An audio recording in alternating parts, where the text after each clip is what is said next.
우리 옆에 보시면서 서로 인사를 나누도록 하겠습니다. 그리스도는 완전하고 충분하고 모든 것입니다.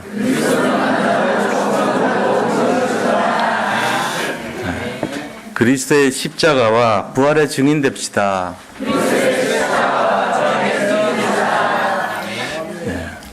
하나님께서는 우리의 수준과 형편과 관계없이 우리를 구하시려고 인간의 몸을 입고 이 땅에 직접 내려오셨습니다.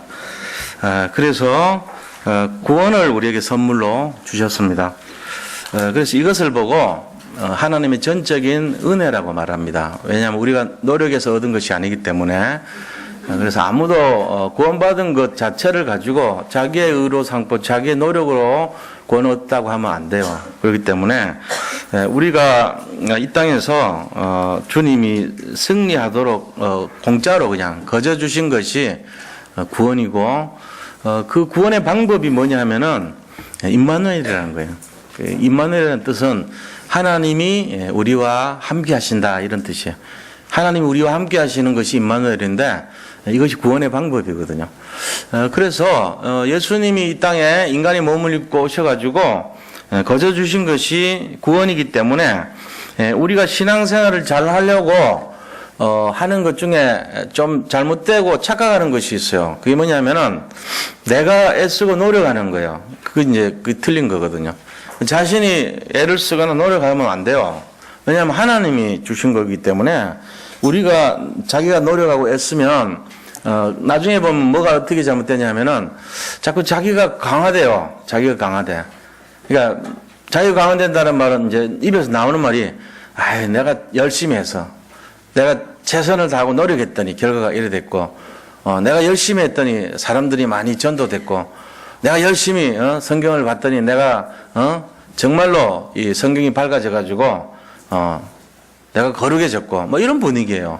내가 열심히 기도했더니 내가 응답을 받았고, 뭐 이런 분위기라고. 그럼 뭐 그게 틀렸습니까?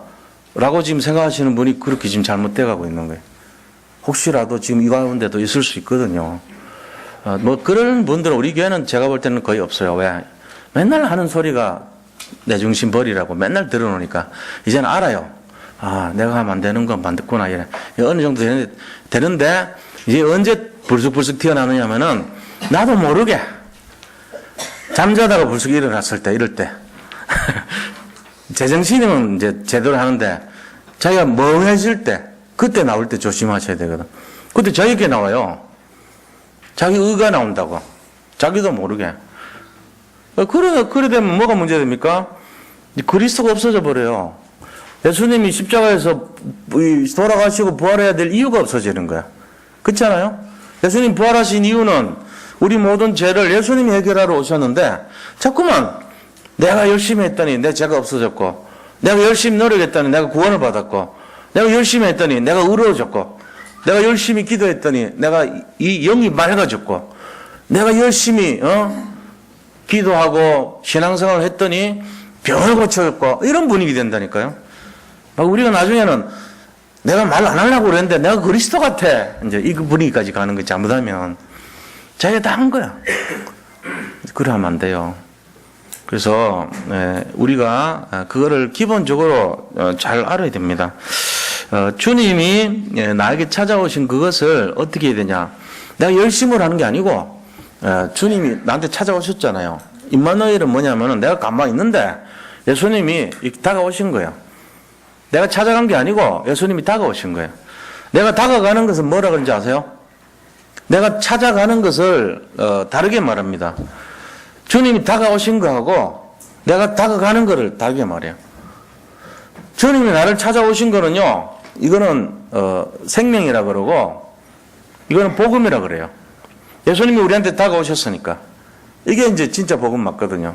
내가 막 찾아가는 거 있잖아요. 내가 주님 쪽을 찾아가는 걸 가지고 내가 어떤 절대자의 존재에 찾아가는 걸 갖고 종교라 그럽니다. 자꾸 애를 쓰고 노력해서 찾아가는 거예요. 자기가 한 스텝씩 올라가지고 뭔가를 이렇게 이루려고 하는, 지금까지 우리가 살았던 방식으로 하는 그런 태도를 가지고 종교라 그럽니다. 종교가 뭐 그럼 나쁩니까? 굉장히 나쁜 거예요. 그럼 예수 믿으면 안 되겠네요. 하는 거는 또 잘못한 거예요. 세상이 말하는 종교라는 거는 그냥 이렇게 어떤 믿음의 한 부류나 내용 전체를 싸잡아서 종교라고 말한 거고, 제가 지금 여기서 말하는 종교라고 하는 거는 진정한 복음을 벗어난 형식과 생명이 없는 그런 신앙의 모습을 종교로 이렇게 말한 거예요. 뭐 세상 말하는 종교하고 이 종교를 또 헷갈리면은 이 설명 또 한창 해야 돼. 시간이 없으니까 빨리 알아들으시기 바랍니다. 여기서 말하는 종교는 종교의 행위를 말하는 거예요. 지금 너무 막 이렇게 좀 잘못되어 있는 상태. 그러니까 어떻게 보면은 변질된 신앙의 모습, 이거를 종교라고 지금 얘기한 거예요. 제가. 그거 잘 알아들으셔야 됩니다. 지금 기독교로 들어와 놓고는 종교생활 하는 사람 되게 많습니다. 왜냐하면 그게 누구 잘못이냐? 개인적인 생각은 목사님들 잘못입니다. 왜요? 목사들이요, 맨날 강단 서가지고 죽도록 충성해라, 최선을 다하십시오, 노력하고 열심히 하라 그러고, 성경을 열심히 듣고 열심히 훈련받고 열심히 기도하고 열심히 교회를 섬기십시오 이러거든요. 그 성도들은 참 이렇게 순수하잖아요. 그러니까 그 말 따라서 한단 말이에요. 근데 그게 잘못된 길이라니까. 그게 아니에요. 기독교는 종교가 아니기 때문에 주님이 우리한테 다가오세요.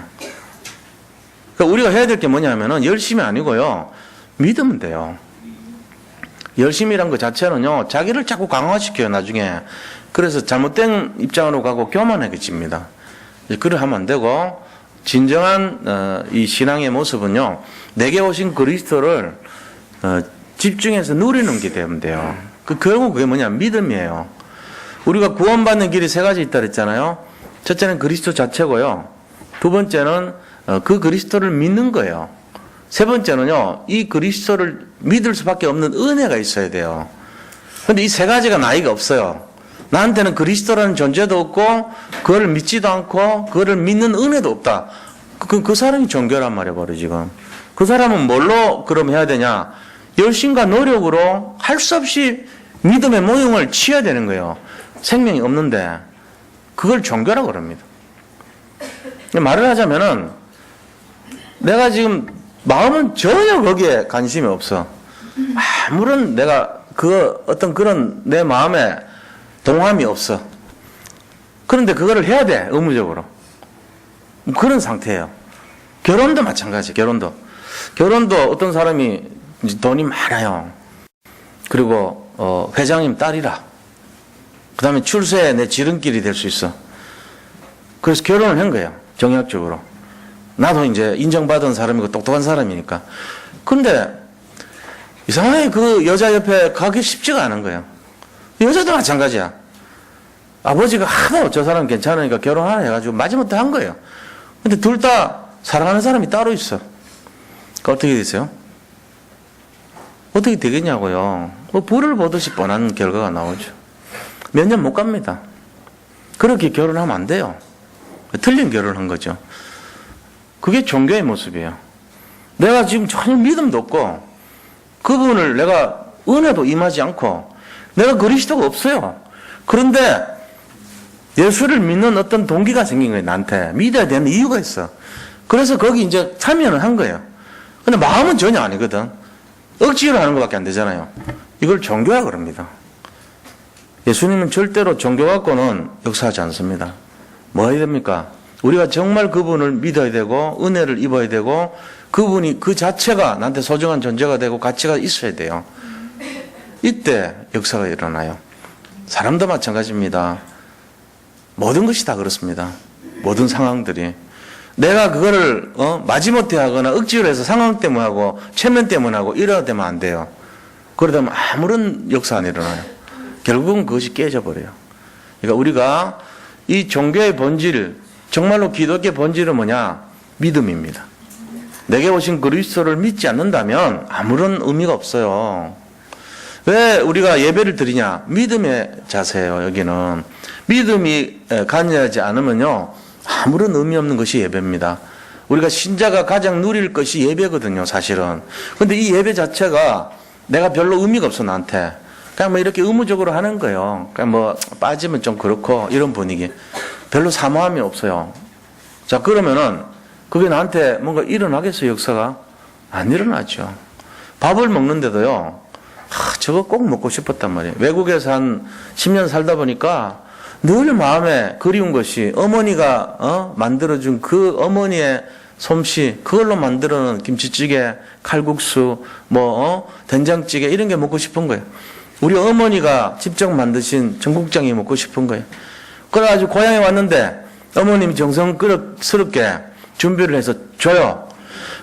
너무 먹고 싶었던 걸 먹는 게, 이때 그 음식을 대하는 태도는 어머니 사랑과 음식 맛과 향수를 불러일으키는 고향의 맛이 이렇게 탁 조합이 돼가지고 눈물이 나면서 먹습니다. 너무 감격이 돼가지고. 그런데 전혀 먹고 싶지 않아요. 그런데 먹어야 돼. 왜? 먹어야지 살기 때문에. 병원에서 밥 먹듯이. 병원 밥도 안 먹으려니까, 약 먹으려니까 합쳐서 먹어야 돼. 할 수 없이. 그 먹은데 그 감동이 있습니까? 토하죠. 먹고 나서 오히려 이렇게 욱욱합니다. 먹기 싫어서. 그걸 종교라 그런다니까요. 할 수 없이 해야 되는 입장. 그게 무슨 역사가 일어나겠어요. 그래서 여기에는 그런 분이 혹시라도 있을지 모르는데 단 한 번도 없기를 바랍니다. 오늘 부활절입니다. 부활절은 의미가 옛것 지나가고, 그죠? 이전 것 다 지나가고 새로운 피조물 되는 것을 부활절의 의미로 삼아요. 그래서 이때 세례의 의미가 같은 거예요. 부활은요, 전에 있던 모든 흑암의 세력의 모든 내용들이 다 끝내버린 거예요. 그리고 새롭게 생명의 역사가 시작된 걸 부활절이라 그래요. 그러니까 오늘 전에 안 됐던 거, 힘들었던 거, 저주받았던 거, 망했던 거, 문제 있었던 거 다 끝내는 날입니다, 오늘. 그리고 정말 한번 새롭게 시작하기를 출발하는 날이에요. 나의 어떤 과거의 상처와 아픔들이 완전히 다 끝나고 진짜로 희망과 새로운 생명으로 다시 출발하는 것이 부활입니다. 그런 의미를 되새기고 그 축복을 누리는 날 되시기를 축복합니다. 그거 잡으셔야 돼요. 그래서 이 부활절 날 종교가 아니라 생명의 우리가 시작이 되어야 되고, 정말로 하나님이 우리에게 주시는 응답이 되려면 참되게 우리가 해야 될 것이 뭐냐 이거죠. 부활절 날에 진정한 우리가 해야 될 일들이 어떤 거냐 이거죠. 그것은 바로요, 우리에게 다가오신 그 그리스도를 굳게 잡고 그리스도에 집중을 하면서 그분을 누려야 되는 거예요. 이게 믿음의 모습이에요. 그리스도를 누린다는 걸 잘 이해하셔야 됩니다. 그리스도를 내가 인저이하는 거예요. 누린다는 말은 영어로 인저이밖에 없잖아요. 그리스도를 내가 향유하는 거예요. 그리스도가 내 인생의 전부 가치가 되고요, 그분이 나의 인생을요 풍요롭게 하는 기준이 되고요, 그분이 내 인생 모든 기준이 되고 모든 생각의 근원이 되는 거예요. 그게 누리는 거예요. 24시간 사랑하는 사람을 만나면 진짜 내 인생에 그 사람을 생각할 때마다 그립죠. 좀 떨어져 있으면 보고 싶죠. 무슨 연락이 안 되거나 하면 답답하죠. 왜 그렇습니까? 그를 내가 누리고 있기 때문에 그런 거예요. 낚시를 우리가 집중하면요, 낚시가 하루 종일 생각나듯이, 바둑을 우리가 배우게 되면은 24시간 바둑이 이렇게 생각나듯이 나한테 그것이 집중이 되고 내가 그걸 누리잖아요. 마찬가지입니다. 우리가 어떤 새로운 세계나 문화 속에 들어가면은 그 사실이 나한테 받아들여지고 다가가면요, 내가 그걸 누린단 말이에요. 그리스도를 누리시기 바랍니다. 그게 부활절에 첫 번째 해야 될 일이에요. 자, 누리면은 그 다음에 해야 될 일은 뭡니까? 이 그리스도께서 주신 그 은혜와 축복과 응답의 결과를요, 이웃에게 전달해 줘야 돼요. 나 혼자 누릴 게 아니고. 내가 그리스도를 알았더니 발견된 축복이 너무나 크더라는 거예요.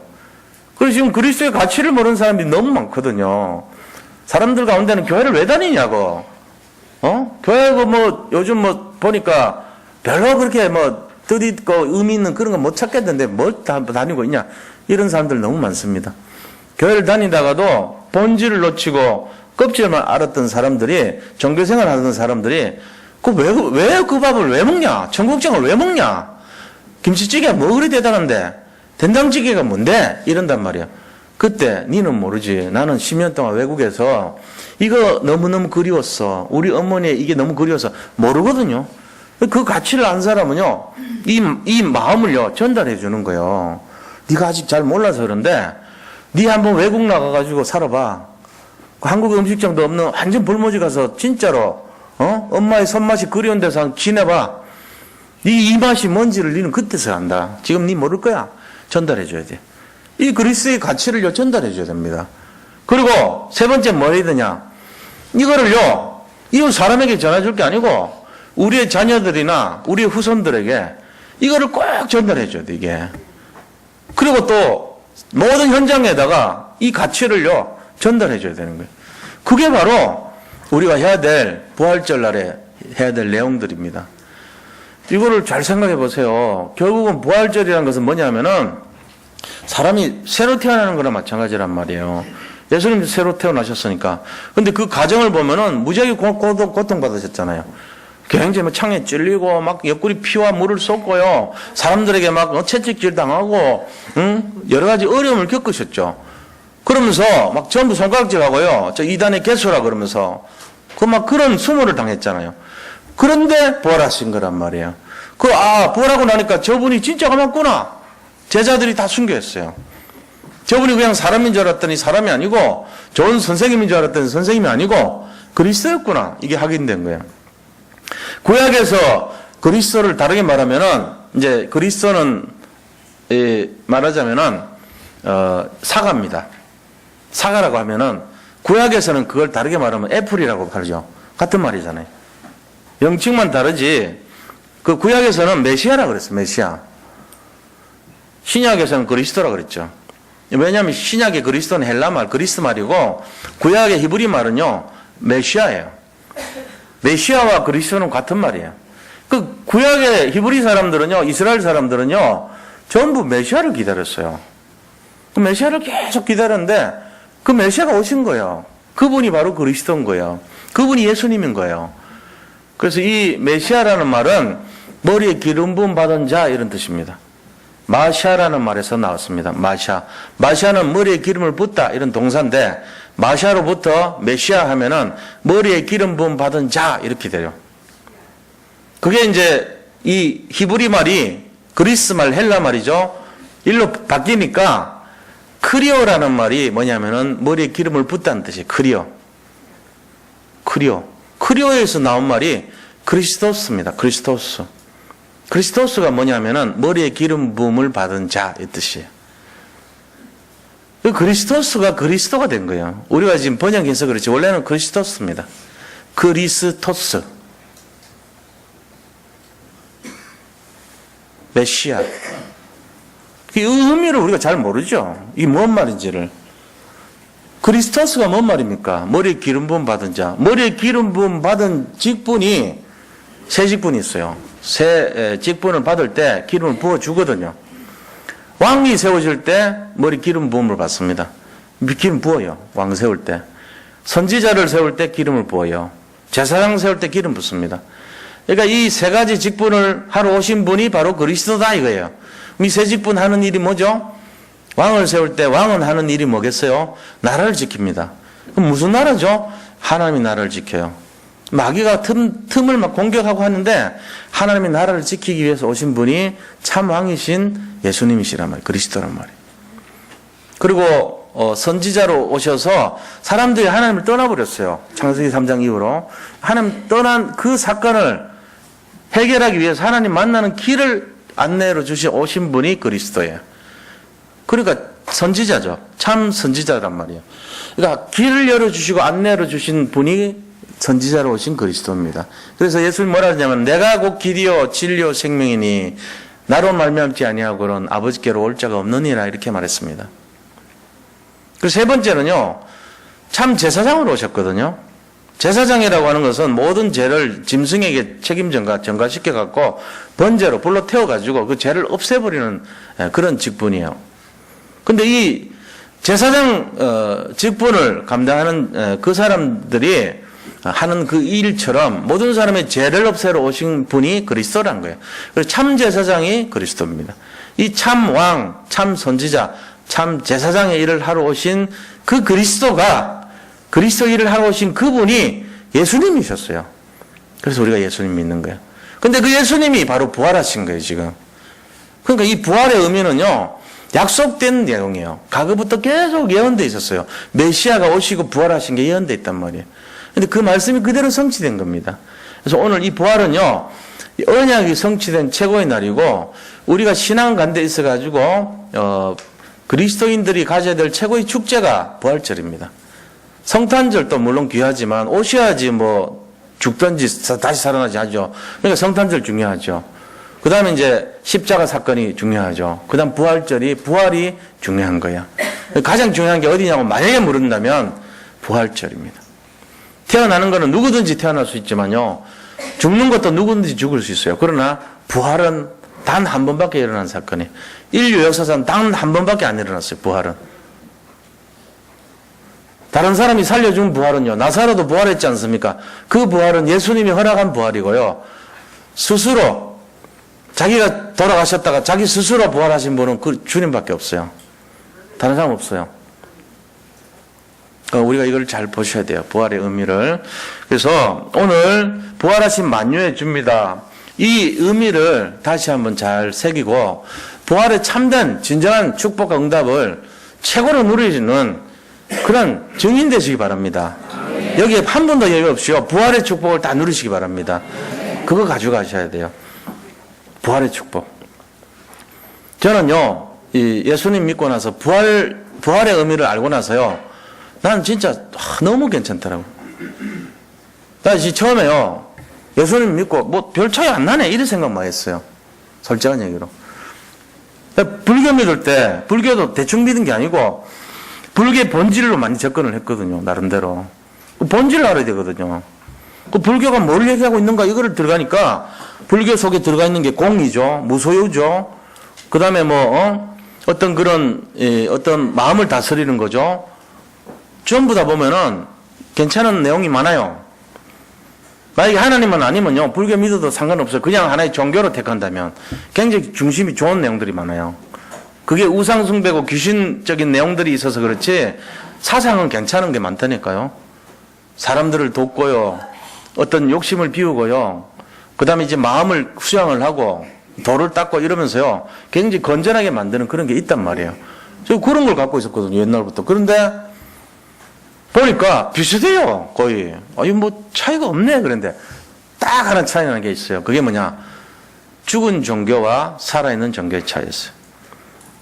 저 종교들, 불교니 뭐 다른 종교들은요, 다 죽은 거 믿는 거 있죠. 근데 유일하게 이 그리스도 믿는 우리 이 기독교만요, 지금도 살아계신 하나님을 믿고 있는 거예요. 지금도 살아있는 그리스도를 믿는 거예요, 우리가. 그게 달라요. 이 차이를 모르고 믿는다고, 우리가. 그러니까 이 복음의 어마어마한 가치와 능력을 모르는 거예요, 사실은. 나 이거 알고부터요, 너무너무 아찔하더라고요. 왜? 이거 안 믿어서 내가 어쩔 뻔했나 싶었어요. 지금도 우리가 어떤 어려움을 겪고 있을 수 있잖아요. 부활의 능력으로 함께 하실 것을 믿습니다. 하나님이 이거를 심어주셨기 때문에요, 여기에 우리가 집중하시기 바랍니다.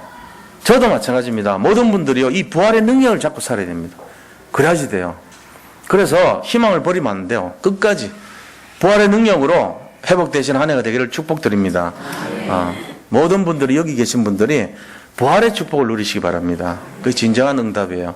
자, 그러면은 우리가 이걸 알기 위해서 본론에 들어가서요, 제일 먼저 그리스도가 될 조건이 그럼 뭐냐? 그리스도는 뭐냐 하면은 머리에 기름 부어 구름 받았고 선지자 제사장 왕의 역할을 하러 오신 분이잖아요. 그런데 이 그리스도가 될 조건은 뭐냐 이거죠. 어떤 분이 대통령이 됐어요. 박근혜 대통령이 하는 일은 나라를 다스리고 뭐 어떤 통수권도 갖고 있고 지휘권도 갖고 있고 명령도 갖고 있고 다 갖고 있잖아요. 그런 거에 대해서 국방에 대해서도 여자지만 다 갖고 있잖아요. 그리고 이 나라의 어떤 경제나 정치나 모든 거에 수장이 돼가지고 행정 전체 수장 아닙니까? 그러니까 그런 모든 법에 대해서 최고 권위를 갖고 있는 거 아닙니까? 그런 권세를 갖고 있던 것처럼 예수님도 그리스도를 갖고 오셔서 너무나 많은 그 권세를 갖고 있는 거예요. 그런데 그렇다면 그 그리스도는 어떤 조건이냐 이거죠. 대통령은 어떤 조건이 있잖아요. 만 40세 이상 예를 들면 그리고 어떻게 돼 있고 여러 가지 조건이 있을 거 아닙니까? 마찬가지로 그리스도가 될 조건이 있어야 되잖아요. 아니면 아무나 그리스도 하게요? 나도 그리스도 하겠다 그럼. 들어보니까 그리스도 괜찮네 그거. 나도 한번 해보지. 지원자 있어요? 한국에 몇 명 있어요. 정신병원에 살고 있어서 그렇지 몇 명 있다니까. 자기가 그리스도라고 옆에 있는 사람이 난 널 보낸 적이 없는데 그러더래. 그분은 하나님이라. 이런 사람들이 한국에 있다니까요. 착각하고 사는 거예요. 근데 이 그리스도의 조건을 알아야 될 거 아닙니까? 세 가지 큰 조건이 있어요. 첫째는요, 죄가 없어야 돼요. 그래서 죄 없는 어린 양이라고 그러잖아요. 아무런 죄가 없이 나와야 돼요. 그럼 죄가 없으려면은 아담의 후손은 죄가 있어요. 왜? 이 원죄란 걸 갖고 계속 대물리면 되거든. 아담 족보에서 벗어난 존재로 태어나야 돼. 그러려면 어떻게 돼요? 여자의 후손으로 와야 돼. 창세기 3장 15절, 이사야서 7장 14절. 창세기 3장 15절에 뭐라 했어요? 뱀을 저주하는데 너는 여자와 원수가 되고 너의 후손은 여자의 후손과 원수가 되게 하리니 너는 그는 너의 머리를 상하게 할 것이고 너는 그의 발꿈치를 상하게 할 것이니라 하시고 이렇게 돼 있잖아요. 이거 여자의 후손이 누굽니까? 바로 죄가 없는 그리스도, 예수 그리스도예요. 이게 첫 번째 조건입니다. 이사야서 7장 14절 보니까 뭐라고 되냐면은 보라 처녀가 잉태하여 아들을 낳으리니 그 이름을 임마누엘이라 하리라 그랬습니다. 처녀가 어떻게 잉태해서 아들을 낳습니까? 말도 안 되는 것 같죠. 그러니까 우리가 이런 걸 잘 보셔야 돼요. 처녀가 잉태하여 어떻게 아들을 낳나? 설명할 수가 없어요. 그러니까 그리스도의 조건이 되는 거예요. 이게. 그리스도의 조건은 원죄를 갖지 않은 존재로부터 태어나야 돼요. 성령으로 잉태하여서 동정녀 마리아에게서 태어난 그 그리스도, 그분이 죄가 없이 태어난 거예요. 자, 두 번째는요, 그리스도 조건이 두 번째입니다. 잘 기억하셔야 됩니다. 그분은 사단의 머리를 깨트리셨습니다. 이게 조건입니다. 그리스도가 마귀의 머리를 깨트리셨단 말이에요. 창세기 3장 15절에 보니까 조건이 나와 있죠. 그는 너의 머리를 상하게 할 것이고. 이게 조건이에요. 그래서 예수님이 오셔가지고 그리스도 되는 그날 뭐가 없어지냐? 사망이 없어집니다. 사망을 잡고 조종하는 존재가 마귀거든요. 그러니까 이 마귀의 머리를 깨트렸다는 말은 결과적으로 뭘 얘기하냐면은 사망을 이긴 거예요. 그래서 사망아 너의 쏘는 것이 무엇이냐? 사망은 사람들을 죽이는 거 아닙니까? 그런데 그거를 꺾어버리셨어요. 그리스도께서. 언제요? 부활을 통해서요. 부활을 통해서 꺾으신 거예요.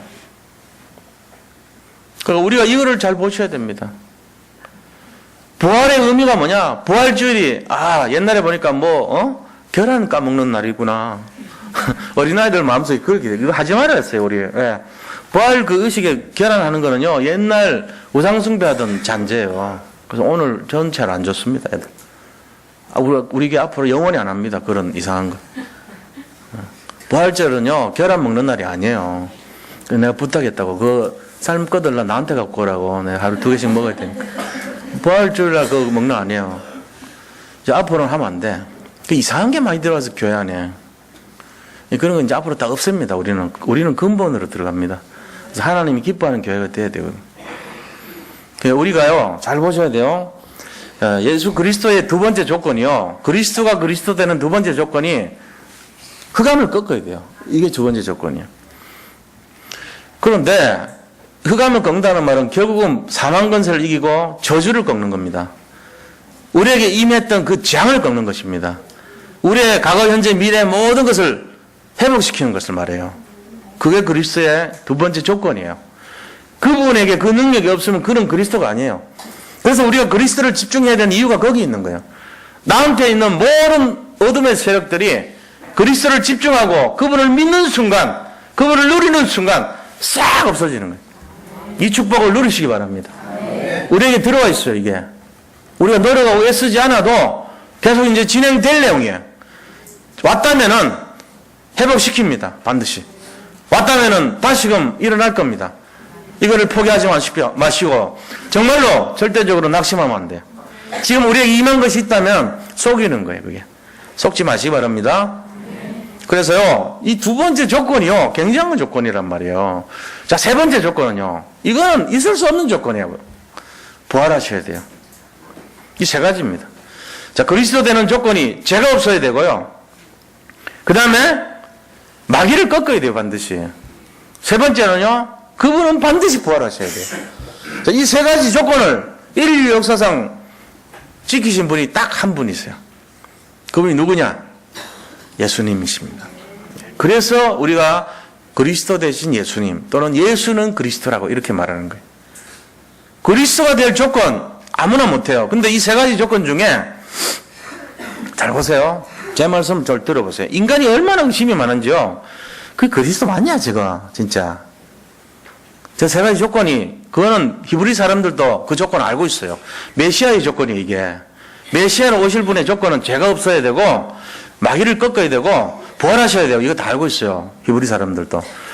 근데 전부 다 의심을 하는 게 보세요. 동정녀 말이요. 여자의 후손으로 태어난 거 그거 어떻게 알겠어요. 옛날에 유전공학도 발전 안 됐고 믿어야 되는 상황밖에 없는데 저 어디 가가지고 애를 뭐 배워갖고 와 어떻게 해놓고 그리스도라고 얘기하는지 안 하는지 모르잖아요. 100이면 100명 전부 다 그 엉터리다. 그 분명히 뭔가 사고 치고 와가지고 성령으로 잉태했다고 저기 소문 내고 다닌다 저거. 이런 지도 생각한다니까 인간이. 안 그러겠어요? 옛날 만약에 그런 근거 없으면 돌로 맞아 죽이는 건데요. 돌로 쳐 죽이는 거요. 시집가기 전에 처녀가 잉태해갖고 오면. 무서워요, 율법이. 그냥 그거 살라고. 그게 아니고, 어느 날, 빛이 임해갖고 내가 이 성령으로 잉태했는데, 누가 그걸 믿냐? 이래 나올 수 있잖아요, 첫 번째 조건은. 자, 두 번째 조건도 보세요. 마귀를 꺾었다는 말을 어떻게 그거를 증거하겠어요? 마귀를 꺾었다는 건 누가 믿겠어요? 꺾었는지 안 꺾었는지 모르잖아요. 근데 딱 눈에 보이는 거 한 거예요. 세 번째는 속을 수 없는 게 있어요. 부활하신 거. 부활한 거는 이거는 부활해버렸는데 뭐 어떡할 거예요? 예수님이 분명히 죽었는데 돌아가셨는데 살아나서 돌아가시는데 어떡할 거예요 이거는. 그래서 부활이 너무 중요한 거예요. 사람들의 마음에 딱 맞는 증거는 부활이란 말이에요. 이 세 가지 중에. 사실은 우리가 믿음의 눈으로 보면 세 가지가 같은 얘기거든요. 세 가지가 똑같은 얘기예요. 처녀가 잉태해서 아들을 낳은 것부터 믿어야 되고 그 다음에 주님이 부활하시는 순간 이 뱀의 세상 말로 대가리는 박살나버린 거예요. 크러쉬란 말이에요. 크러쉬. 신트립세이라고 그래요. 히브리 말로 신트립세이. 영어로는 크러쉬. 그 뜻이 뭐냐면요. 맷돌과 맷돌 사이에 머리를 넣어서 갈아버렸다. 이런 뜻입니다. 우리에게 운명과 저주와 재앙을 가져다 주고 우리를 망하게 하고 힘들게 하고 어렵게 만드는 그 근본되는 사단마귀. 이 존재를요. 예수님이 부활하신 날 아침에요. 머리를 그냥 이렇게 잘라가지고요. 맷돌 사이에 집어넣어서 갈아버렸다니까요. 믹서로 말하자면 잔인하지만 우리의 모든 재앙의 근본을 갈아버렸어요. 믿으시 바랍니다. 부활의 의미가 뭐냐? 더 이상 나에게는 재앙이 없다 이런 의미입니다. 저주가 끝났다 이 얘기입니다. 회복의 역사가 시작된다 이 얘기입니다. 오늘 이 시간 이 축복과 응답을 그대로 누리시기 바랍니다. 우리가 그래서 개신교인들이 축복인 이유가 거기 있는 거예요. 이 축복을 우리가 그대로 누리는 거예요. 부활신앙을 회복하시기 바랍니다. 그리스도 신앙은 죽은 신앙 아닙니다. 지금도 살아있고 지금도 우리와 함께 하시는 그분을 누리는 신앙이에요. 우리가 믿음이 있고 없고가 아니고요. 예수를 믿는 그 순간에 이게 일어나요. 내가 노력하고 열심히 해서 얻으면 안 돼요. 믿어야 되는 거예요. 복음을 누리는 거예요. 그래서 내가 잘 모르겠거들랑 매주 그냥 예배 참석만 해봐요. 어떻게 되는지. 부활신앙이 회복되면서요. 생명의 역사 계속 일어납니다. 끝까지 고집이 센 사람은 좀 늦어요. 근데 그 깨지는 시간이. 고집이 안 센 사람, 좀 이렇게 마음이 열려있는 사람은요. 바로 그냥 믿음의 세계로 들어가는 거예요. 그때 인생이 달라집니다. 우리가 고집 세서 좋은 게 하나도 없어요. 고집 세서 이 세상에서 자기 그냥 유지나 하고 자기가 이렇게 재산이나 모으고 예를 들면 성공이나 하고 이런 건 될지 모르지만 생명을 얻지 못합니다. 고집 세면. 하나님 앞에서요. 고집 세면 안 돼요. 잘 모르겠거들랑 여기 그냥 꾸준히 앉아 계세요. 그러면 돼요. 그게 맞는 거예요. 제가 여기서 계속 그 생명을 얘기하고 있거든요. 전들 뭐 옛날에 뭐 알았겠습니까? 이거 하나도 몰랐지. 완전 지옥 갈 인생이었거든요. 내가 그거 알고 나니까 아찔하더라니까요, 진짜. 얼마나 이게 하나님이 우리에게 주신 것이 큰가를 내가 본 거예요. 오늘이 그날이란 말이에요. 그래서, 그리스도의 조건은 그런 것입니다. 자, 그러면은 우리가 이 그리스도의 두 번째입니다. 그리스도의 십자가 사건을 이해하셔야 돼요. 그리스도의 십자가 사건이 뭐냐?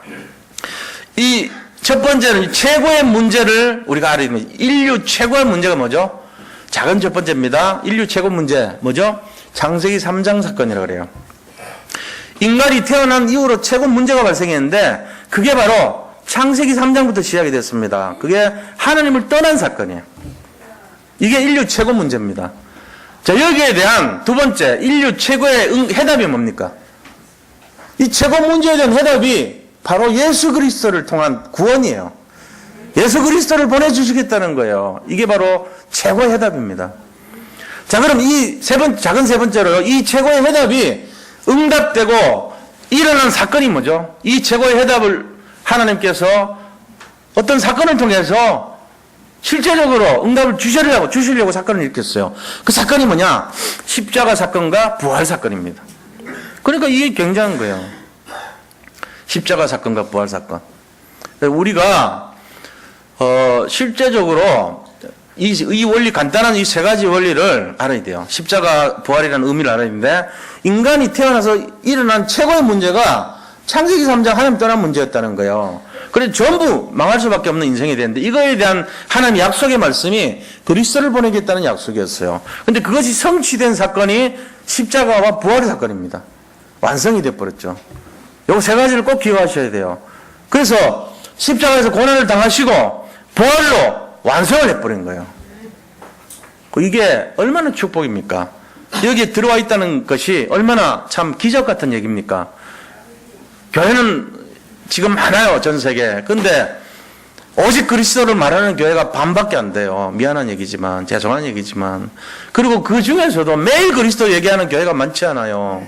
우리에게 가장 중요한 것이 그리스도와 이 십자가와 부활 사건인데, 그 십자가와 부활의 중심이 누가 있습니까? 예수님 아닙니까? 근데 예수님을 얘기하지 않아요. 다른 거 얘기해요. 뭘 얘기합니까? 예수님이 말씀하시는 그런 중요한 내용들을 우리에게 핵심이 뭡니까? 마귀를 멸하러 오셨고 내가 전도하기 위하여 왔다고 얘기하셨는데 그런 거 얘기하지 않습니다. 뭘 얘기합니까? 예수 믿으면 병 고친다. 예수 믿으면 복 받는다. 예수님 믿고 예수님처럼 윤리적으로 살아야 된다. 이런 거 자꾸 얘기해요. 그러니까 마귀가요, 심심해. 그런 게 많으니까, 아유, 내가 요새 할 일이 없어. 저들끼리 잘하네. 잘 망하고 있어. 이래 나온단 말이에요. 자기들끼리 힘없는 교회 만들어가지고, 성도들 전부 힘없게 만들고, 능력 없게 만들고, 문제 사건에 맨날 시달리게 만들고, 이런 교회로 만드니까 안 되잖아요. 부활의 능력을 설명을 하고 그리스도를 선포해야 되는데 거기 가서 듣는 사람이 많지 않게 돼 있어요. 그러니까 사람들이 교회를 오해합니다. 요새는. 뭐라고 오해합니까? 교회 뭐 꼭 필요하냐 말이지. 미국에서도 우리가 이 돈에 있는 거 이거 그리스도 관련된 문자 다 빼라 이거. 그 다음에 크리스마스라고 뭐 왜 예수님 날이라 그러냐 빼라 그거. 거룩한 공휴일이라고 바꾸자. 홀리 할러데이라고 해라. 법으로 금지시켰어요. 예수님 전하면요 잡혀가요. 왜 특정 종교를 전하냐 이거죠. 모든 종교를 다 인정해야지. 차별하면 안 되지. 저 우상 종교, 무속 종교, 저 다른 종교, 귀신 종교, 혼합 종교 다 전부 인정해줘야지. 부두교도 인정하고 너들이나 점적이나 1:1 똑같지 않냐 이래 나옵니다. 말도 안 되는 얘기죠. 그러고 있어요 지금. 그걸 법으로 만들어가지고 그렇게 하고 있다니까요. 얼마나 우리가 주님을 놓치고 그리스도의 유일성을 강조하지 않고 복음의 가치를 설명하지 않았으면 그 모양까지 갑니까? 그 지경까지 갑니까? 얼마나 그리스도를 놓치면 그렇게 돼버렸습니까? 이 세상이. 지금 그리스도의 힘과 능력이 없다고 생각합니다. 사람들은. 그거 얘기하면요 세상 말로 미쳤다 그럽니다. 그거 강조하면요 잡아갑니다. 벌금 내라 그럽니다. 기독교를 전혀 모르고 앉아있어요. 교회를 다닌다는 사람도 설명해라고 하면요 하나도 몰라요. 진짜 빈 깡통같이 그렇게 다니고 있어요. 저는 이제 죄송한 얘기지만 오직 그리스도를 평생 전하려고 그럽니다. 여기 와가지고 맨날 듣는 게 그리스도밖에 없다. 이래 지겹다 이렇게 들으시면 안 돼요. 이거를 얘기하는 교회가 없다니까요 지금. 1년에 특정한 날 성탄절만 그리스도 얘기하고 부활주일날만 그리스도 얘기하고 나머지는 전부 아니야. 그 왜 그리스도를 자꾸 우리가 특정한 날 얘기해야지. 이럽니다, 지금. 분위기가 그래요. 그래서 행사치로 또 그것도 하필이면 성탄절날, 부활절날 그리스도가 중요한데 이런 거 입어야 됐고, 이런 나쁠 거 없어요. 그래야 성의사도 먹고 살지. 근데 난 그보다는 이 본질이 중요하다고 봐. 내가 여기 빨가벗지는 못하지만 런닝 입고서도 난 그리스도 얘기하면 맞다고 봐요, 이게. 목사가 좀 그러면 안 되겠지만, 주책이지만, 본질 얘기해야지. 아프리카에서 그 더운데 뭘 이런 걸 입고 있겠어요. 런닝 입고 설교하는 거지. 너무너무 더우면. 근데 그 입에서 복음이 나가면 맞는 거잖아요. 이 자리가 그런 자리인 줄 믿으시 바랍니다. 우리 여기에요, 복음 안에 와 있는 거예요. 그래서 죽은 것 같지만요, 살아납니다. 우리가요, 완전히 쓰러지고 자빠지고 안 되고, 시달리고 그럴 상황에 놓이는 것 같지만요, 최고의 응답의 주역인 줄 믿으시 바랍니다. 앞으로 우리 미래입니다. 장차될 날의 출발점인 걸 믿으세요. 요셉과 같이, 야곱과 같이, 또 정말로 다윗과 같이요, 힘들고 어려운 과정 겪었지만요, 우리의 미래, 우리의 후손들이 어떻게 되는지 봐야 될 거 아닙니까? 아직 끝난 것 아닙니다. 끝까지 보시기 바랍니다. 기대하셔야 됩니다. 왜? 부활의 능력이 있기 때문에 그렇습니다. 이 부활신앙이 중요하기 때문에 그래요. 자, 그렇다면 우리가 이 그리스도의 부활의 이 내용을 가지고 뭘 해야 됩니까? 하나님께서 우리에게 주신 이 부활 사건을 가지고 우리가 해야 될 것이 뭐겠냐? 이걸 잘 알아야 돼요. 자, 세 번째입니다. 그리스도의 부활로 우리가 뭘 해야 되겠는가? 첫 번째는요, 사망 권세를 깨뜨리신 것을 믿으셔야 됩니다. 이게 제일 중요한 거예요. 부활신앙의 근본은요, 사망 권세를 깨뜨리셨다는 거예요. 사망 권세를 깨뜨린 것이 뭐냐? 바로 모든 죄로부터, 모든 저주로부터, 사탄의 권세로부터, 모든 문제와 사건으로부터, 과거, 현재, 미래에 지은 모든 죄로부터, 모든 문제로부터 끝났다는 얘기입니다. 이걸 잡으셔야 돼요, 오늘. 그래서 정말로 이 세상 권세, 지옥 권세, 사탄의 권세를 완전히 깨뜨리신 분이 오늘 부활하신 그리스도라는 사실을 굳게 잡으시기 바랍니다. 두 번째, 우리가 뭐 해야 되냐? 그리스도께서 부활의 첫 열매가 됐습니다. 그리스도께서 부활의 첫 열매가 됐다는 것은 앞으로 우리도 부활한다는 얘기예요. 모든 사람들이 부활해요. 죽은 자도 부활하고 산자는 부활하지 않습니다. 산자는 그대로 올라갑니다. 주님이 다시 오시는 그때 부활합니다. 근데 그 부활했던 사람들이 다 천국 가는 게 아니에요. 지옥 가고 천국 가고 그때 제대로 이제 정리가 되는 거예요. 부활하셔서. 그 부활의 첫 열매가 됐으니까 우리는 뭐죠? 새로운 피조물이라는 거예요. 이전 것 다 지나갔습니다. 전부 장사됐습니다. 이제는 새로운 피조물입니다. 이거를 우리가 잡고 살아가야 될 것입니다. 자, 세 번째요. 그리스도의 부활을 가지고 우리가 어떻게 해야 되냐. 우리에게 부활의 능력을 주셨다는 걸 믿고 이 땅에 살 동안 이 부활의 능력을 전달해 줘야 돼요. 아까 얘기한 것처럼 우리들의 후대에게 전달해 주고 우리의 이웃에게 전달해 주고 아직도 갈급한 사람들에게 전달해 줘야 되는 것입니다. 그것이 우리가 한 부활의 증인의 역사예요. 십자가의 사건과 부활의 사건을 전해줘야 되는 거예요.